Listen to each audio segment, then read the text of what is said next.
Hello दोस्तों, आपका स्वागत है हमारे चैनल बी बेसिक्स में। मैं हूं रितेश पाठक और हम आज पिछली क्लास में जो हमने मैथ पढ़ी थी उसको आगे कंटिन्यू करेंगे। ठीक है।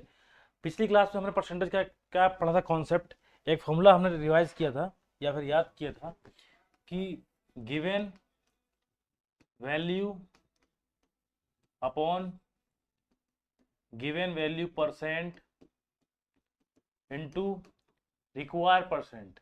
मतलब कि जो वैल्यू दी हुई है वो कितने परसेंट है किसी नंबर का और हमें कितने परसेंट की आवश्यकता है, उससे हम करते थे मल्टीप्लाई। ठीक है। अब आज हम एक नया चीज पढ़ेंगे जो कि इससे ही संबंधित है, इसके आगे की श्रृंखला संबंधित है, जो पूरे परसेंटेज को आसान बनाती है। और वो बेस है, बिल्कुल जैसे ये बेस है ना परसेंटेज का, वैसे वही बेस है परसेंटेज का। मतलब उसके बिना परसेंटेज अधूरा है, कंप्लीट ही नहीं हो पाएगा।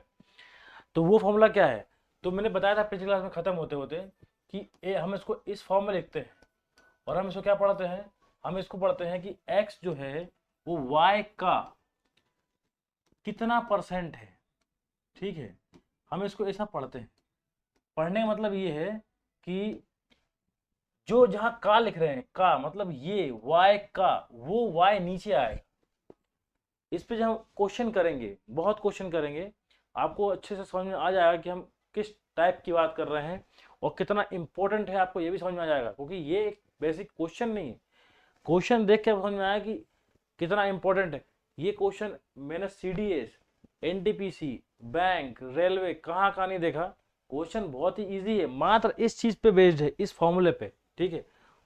हम क्वेश्चन स्टार्ट करते हैं और साथ में आपको समझाएंगे भी कि हाँ ये इससे संबंधित है। ठीक है। क्वेश्चन देखो। क्वेश्चन है, यदि x y से 20% अधिक है तो y x से कितने परसेंट कम है। ये question RRB NTPC stage one में पूछा गया भाई साहब। ठीक है। तो हम जरा इसको देखें। तो इनने बोला जो x है y से 20% अधिक है। चलो ठीक है, ये मेरा हो गया y जो कि 100 है। अब जो x रहेगा, तो भाई साहब x तो बड़ा था, तो x ज्यादा है, कितना है, x है 120, क्योंकि 20% ज्यादा है ना। 100 का 20 कितना होगा, 120 होगा। तो इसमें कर दिया y x को कर दिया 120 कर दिया। अब इनने पूछा y x से कितने परसेंट कम है।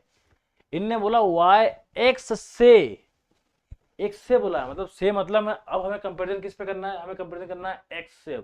यहाँ तो पहले y से किया था तो हमने इससे 20 बढ़ाया था, लेकिन अब x से करना है तो हमें x को ऊपर नीचे करना पड़ेगा परसेंट में। तो कम पूछा है, तो कम तो मुझे दिख रहा है कि हाँ 20 है, कम तो मुझे दिख रहा है कि 20 है, लेकिन किससे, ये 120 से। तो 120 नीचे लिखेंगे, फिर क्या पढ़ेंगे इसको कि 20 जो हो है वो 120 का कितने परसेंट है, इसको इसमें जमाना है। क्योंकि हमें कम ज्यादा दिख रहा है कि कम ज्यादा कितना है, कम ज्यादा है 20, लेकिन किससे कम है, वो है x से कम है। ठीक है। तो काटेंगे, तो ये काटेगा 6 बार में, और जब जब 6 से भाग करेंगे इसको तो आएगा 16 सही 2/3%। और यही आपका उत्तर है भाई। समझ में आ गया। मतलब कि जो आपका फॉर्मूला था, मैंने लिखवाया था अभी, कि जो x है y का कितने परसेंट है, ये इतना बेसिक चीज है। जैसे हमने given value upon given value percent into require percent जो किया था ना, उसी लेवल का वैल्यू बेसिक है। मतलब कि दोनों ही मिलके पूरे परसेंटेज को इजी बनाते हैं। उस क्लास में हमने कुछ क्वेश्चन किए थे उस फॉर्मूले पे। अब इस क्लास में हम इस फॉर्मूले पे कुछ क्वेश्चन करेंगे और बताएंगे कि ये क्वेश्चन में कैसे इस्तेमाल होगा। ठीक है। तो ये क्वेश्चन समझ में आ गया आपको कि हमने y लिखा 100, क्योंकि हमें y से कंपेरिजन करना था x के लिए, तो x था 20% ज्यादा, तो हमने उसको लिखा 120। अब हमको दिख रहा है कि 20 ज्यादा है, लेकिन इन्हें पूछा कि x से कितना कम है, तो हमने x लिखा 20, 120 से कितने परसेंट है, आंसर आया 16 सही 2/3%। अगला क्वेश्चन देखते हैं हम। अब अगला क्वेश्चन देखो, एक संख्या दूसरी संख्या से 50% अधिक है तो संख्या पहली संख्या से कितने परसेंट कम है। सेम टू सेम क्वेश्चन पहले जैसा है, वहां बस 20 अधिक था, यहाँ 50 अधिक है। तो हम बिल्कुल सेम टू सेम पिछले क्वेश्चन जैसा ही करेंगे। ठीक है। और हम देखेंगे कि इसको, कि इसमें कितने परसेंट का कमी आती है। तब देखो, जब पहली संख्या है वो दूसरी संख्या से कितनी ज्यादा है। अब देखो दूसरी संख्या मतलब कि हम लिख लेते हैं कि ये सेकेंड नंबर है। सेकेंड नंबर जो है वो हो गया 100। जो फर्स्ट नंबर जो रहेगा ना, मतलब कि फर्स्ट, तो वो कितना रहेगा, जो पहली संख्या दूसरी से कितनी ज्यादा है, 50% ज्यादा है, मतलब कि ये अपने आप हो जाएगी 150, क्योंकि 50 ज्यादा है इससे। अब हम इसका डिफरेंस देखें तो डिफरेंस कितना है, 50 का डिफरेंस है भाई साहब इन दोनों के बीच।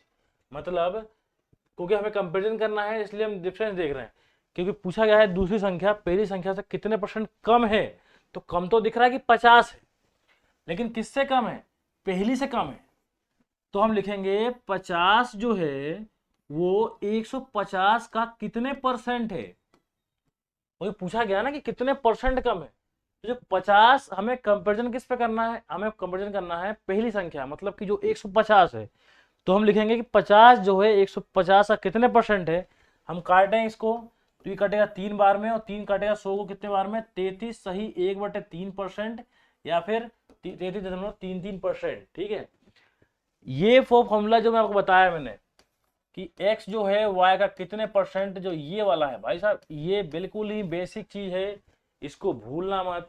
इस पे बहुत क्वेश्चन करना, यदि आपने परसेंटेज की शुरुआत की है, आपको बिल्कुल परसेंट समझ में नहीं आ रहा है, क्वेश्चन देख के समझ में नहीं आ रहा कि करना कैसे, तो मेरी पहली क्लास देखो, और ये दूसरी क्लास में हमने ये फॉर्मूला की बात कर रहे हैं आज। तो यदि आपको समझ में नहीं आ रहा तो वीडियो को रोक रोक को देखो, 2 बार देखो, 3 बार देखो, मगर समझो क्योंकि ये बहुत ही बेसिक है भाई। ठीक है, अगला क्वेश्चन देखते हैं हम। हमारा अगला क्वेश्चन है कि यदि राजू की कमाई वेंकट की कमाई से 40% कम है, चलो ठीक है, पहले वेंकट की कमाई देख लें। तो वेंकट भाई साहब जो कमा रहे हैं वो मान लो हम वो कमा रहा है 100, तो राजू जो कमाएगा कितना कमाएगा, राजू कितना कमाएगा, राजू कमाएगा 60, क्योंकि कितने परसेंट कम है, 40% कम लिखा है हमने। ठीक है, 60 कमाएगा। 60 क्यों कमाएगा, क्योंकि हमने किससे कंपेरिजन किया है, वेंकट की सैलरी से कंपेरिजन किया है, क्योंकि वो 100 है, और हम हमेशा ही 100 मानेंगे, 100 पे ही गेम खेलेंगे, ऊपर या नीचे का। ठीक है, तो 40% कम थी तो हमने उसको लिख दिया 60। तो इन्हें पूछा वेंकट की कमाई राजू की कमाई से कितने परसेंट अधिक है, राजू की कमाई से कितने परसेंट अधिक है। अब देखो दिखाई दे रहा है मुझे कि 40 है, लेकिन किसकी कमाई से सबसे अधिक पूछ रहा है, वो राजू की पूछ रहा है। तो हम इसको ऐसे लिखेंगे कि 40 जो है वो 60 का कितने परसेंट है, ये भाई साहब 2 बार में, और ये कटेगा 3 बार में 20 से, तो 200/3, या फिर 66 सही 66%, ये हमारा आएगा उत्तर। मैं फिर से बता रहा हूं कि जो लिखा ना कि कमाई से, कमाई से, और हमने जो फॉर्मूला लिखा था कि एक्स वाई का कितने परसेंट है, तो ये का वाला जो है ना वो नीचे आएगा, और से वाला भी नीचे आएगा। इसमें मत होना कंफ्यूज, क्योंकि यहां कंफ्यूज हो गया ना, अगर इसकी जगह उसको नीचे कर दिया तो हमारा उत्तर ऊपर से नीचे आ जाएगा, मतलब कि गलत हो जाएगा। ठीक है भाई, अगला क्वेश्चन देखते हैं हम। यदि ए का वेतन बी के वेतन से 20% कम है, तो बी का वेतन ए के वेतन से कितने परसेंट अधिक है। चलो ठीक है, देखो ए का वेतन बी पे, तो पहले बी का वेतन देख लें। मान लो बी का वेतन 100 है, तो जो ए का वेतन रहेगा ना वो हो जाएगा 80। अब इन्हें पूछा कि बी का वेतन ए के वेतन से कितने परसेंट अधिक है, तो दिखाई तो मुझे दे रहा है कि 20% अधिक है, लेकिन किस पे पूछा, उनने पूछा ए से, तो ए से मतलब ए तो 80 है, मल्टीप्लाई करेंगे 100 का, तो ये हो जाएगा 4 से कटेगा, और ये कटेगा 25, मतलब कि 25%। देखो मैंने क्या है, ऐसे क्वेश्चनों में मैंने ऑप्शन नहीं दे रखे, क्योंकि बहुत सारे क्वेश्चन ऑप्शन से ही हो जाते हैं, लेकिन मुझे आपको बताना है कॉन्सेप्ट। हालांकि पूरे क्वेश्चन एग्जाम में पूछे गए हैं, चाहे तुम ये देख लो एनटीपीसी में स्टेज 1 में, चाहे ये देख लो, आप कोई सा भी क्वेश्चन देखोगे तो वो एनटीपीसी में पूछा गया है, और नहीं मानते हो ना मेरी बात, तो आप एग्जाम उठाओ एनटीपीसी का, उसमें देखो कि पूछा गया कि नहीं पूछा गया, क्योंकि मैं नहीं बोल रहा हूँ झूठ आपसे। अगला क्वेश्चन देखते हैं हम। चाय के मूल्य में 20% की वृद्धि होने पर घर में चाय के उपभोग में कितने परसेंट की कमी की जानी चाहिए जिससे बजट समान रहे। अब देखो अपन अभी तक एक्स वाई का कितने परसेंट वाले बातें कर रहे थे और उसी पे क्वेश्चन कर रहे थे, जबकि हालांकि वो क्वेश्चन एग्जाम में पूछे गए हैं, लेकिन ये क्वेश्चन जो रहता है ना कि इतने की भाई बिक्री वृद्धि हो गई मूल्य में, तो कितने परसेंट खपत कम करनी पड़ेगी, या फिर कितने इतने की कमी हो गई चाय के मूल्य में तो कितना और उपभोग बढ़ा दें कि रेट बराबर हो जाए। तो ऐसे क्वेश्चन भी उसी फॉर्मूले से कि एक्स वाई का कितने परसेंट है इससे ही सोल्व होगा। अब देखो क्योंकि ये वो फॉर्मूला या फिर वो कॉन्सेप्ट कितना इंपॉर्टेंट है अब समझना है यहाँ पे। चाय के मूल्य में 20% की वृद्धि होने पर, चलो मान लो कि पहले जो चाय का मूल्य था 100 रुपए, ये मूल्य लिख रहा हूं है ना, ये मूल्य है, तो 100 कर रहे थे उपभोग, मतलब 100 खा रहे थे, 100 की चाय पी ले रहे थे। अब उनने बोला कि इसके मूल्य में हो गई 120% की वृद्धि, मतलब 120 सॉरी 20% की वृद्धि हो गई, उसका मूल्य पहुंच गया 120 पे। तो अब इनने पूछा खर्च करने के लिए उनके पास अभी भी 100 ही रुपए हैं, भले रेट बढ़ गए, भाई रेट बढ़ गए 100 रुपए ही है आपके पास, तो कुछ तो अपने खपत में कमी करनी पड़ेगी ना, तभी तो हम उस रेट पे जाके सामान खरीदेंगे। मतलब जैसे मान लो ये है कि आप कोई सामान खरीदने गए, आटा खरीदने गए, अब आप ले गए 2 किलो के रेट के आटा ले गए कि भैया 40 रुपये किलो है, 80 रुपये में ले गया। अब उनने बोला कि यार आटा रेट तो 45 रुपये किलो हो गया, तो आप क्या बोलोगे, भैया 80 रुपये लेके आया हूँ, जितना कम हो रहा है उतना कम दे दे। तो वही कॉन्सेप्ट यहाँ पर है कि भैया चाय का जो रेट था ना वो बढ़ गया 20%। अब 20% बढ़ने से कोई व्यक्ति जब खरीदने गया तो वो उतने रुपए ले गया जितना पहले लेके जा रहा था। अब रेट जब बढ़ गया तो उसने क्या बोला कि भैया हमको यार इतने पैसा है, तुम एक काम करो कि मुझे जितना आ रहा है इसमें दे दो। मतलब अब दुकानदार तो कम देगा ना, लेकिन यही है यहाँ पर कॉन्सेप्ट, ठीक है। तो अब जब खपत की बात करें तो मूल अब ये हो गया भाई, ठीक है, और खपत हमें करना है कितनी, 100 रुपए की करनी है, तो कितना कम है, तो ये कम है 20, लेकिन किस पे, तो हम खपत कम करेंगे किस पे, 120 पे, ठीक है। बढ़े हुए मूल्य पर ही कंपैरिजन होगा ऐसे क्वेश्चनों में, इसको दिमाग में डाल लो और दिमाग में डाल लो, ठीक है। तो हम लिखेंगे कि 20 जो है वो 120 से कितने परसेंट है, तो अब काटेंगे तो ये काटेगा 6 बार में, और 6 जब काटेगा 100 को तो वो आएगा 16 सही 2/3%, और यही इसका क्या है, उत्तर है, ठीक है।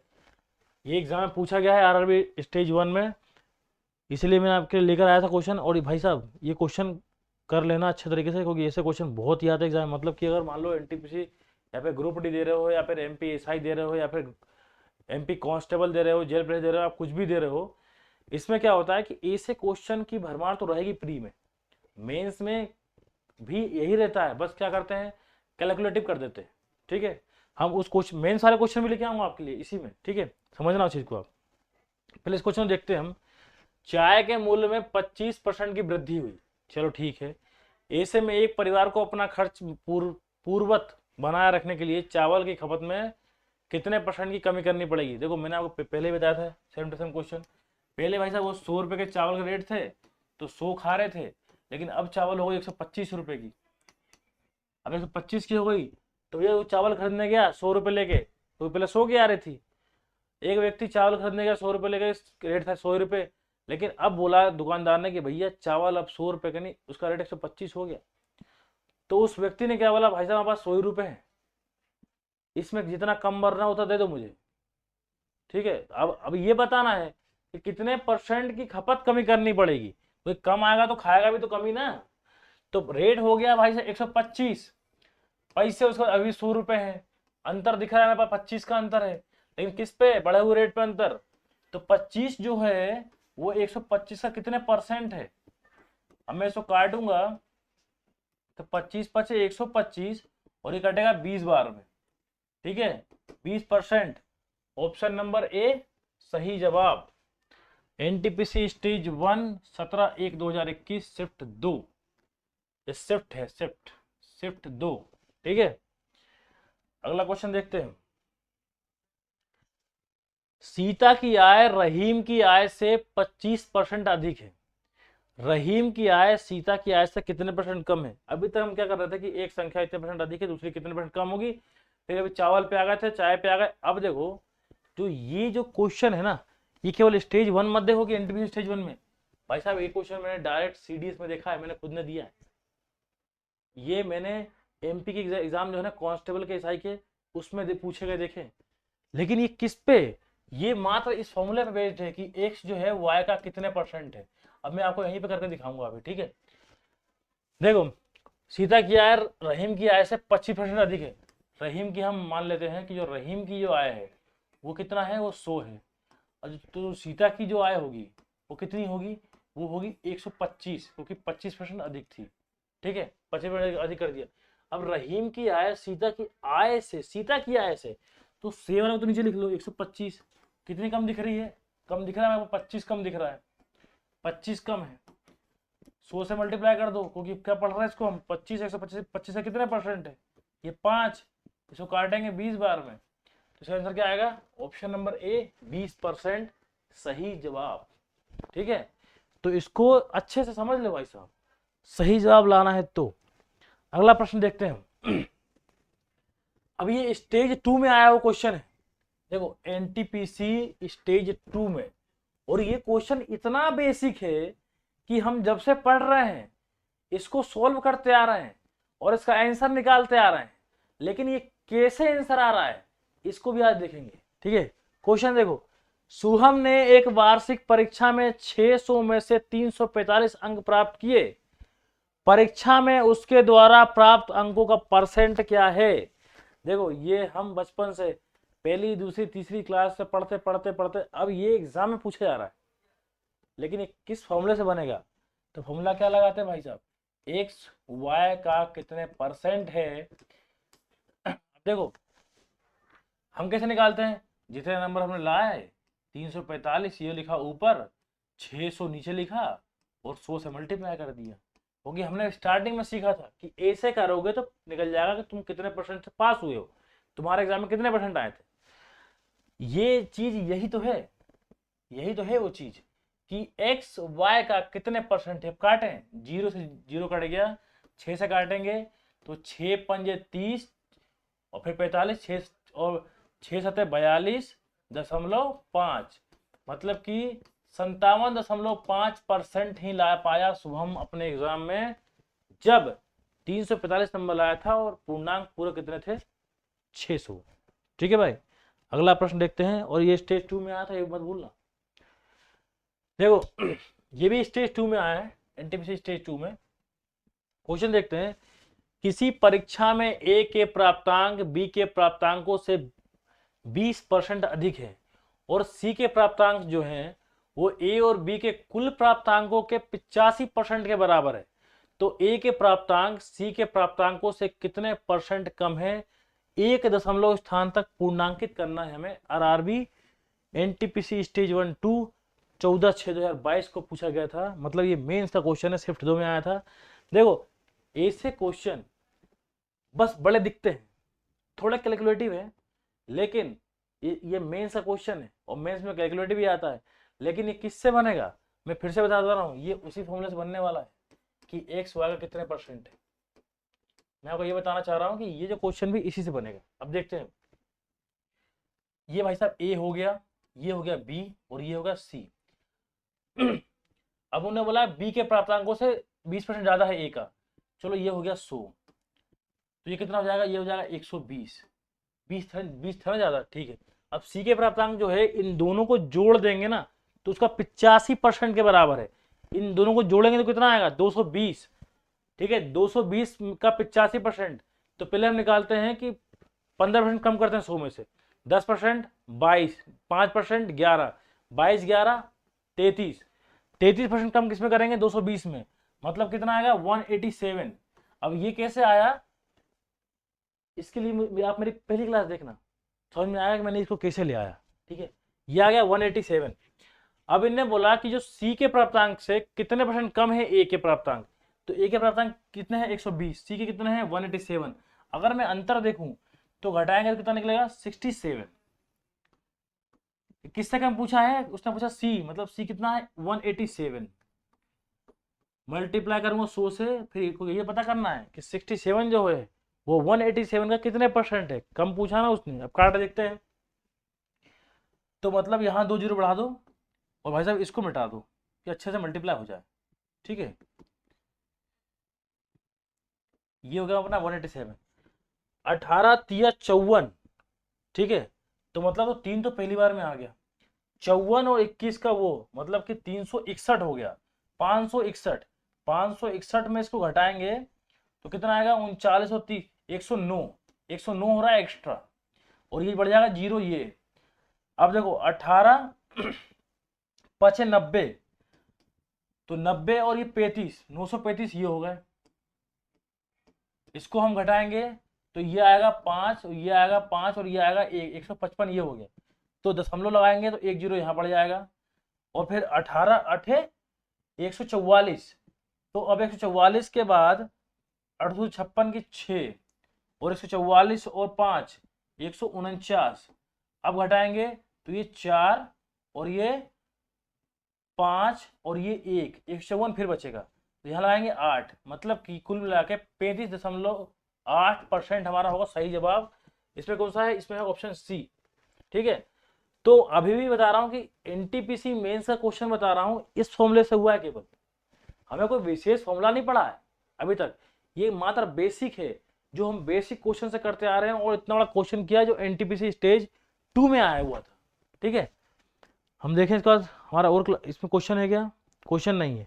मतलब कि दोस्तों ये हमारा आज का इस टॉपिक का, इस फॉर्मूले का आखिरी क्वेश्चन था। इस पे इतनी प्रैक्टिस करना है, और एग्जाम में इतनी बार पूछा गया है इसके आधारित क्वेश्चन, कि आप जब इसके लय में जाओ ना इस क्वेश्चन के, और पहली जो क्लास पढ़ी थी आपने फॉर्मूला गिवन वैल्यू वाला, और ये यदि आपकी इस पर कमांड बन गई तो परसेंटेज, लाभ हानि, साधारण ब्याज, चक्रवृद्धि ब्याज, बट्टा, प्रतिशत कुछ भी नहीं है। ठीक है, तो दोस्तों पढ़ाई करो अच्छे से। तो तक के लिए जय हिंद, जय भारत।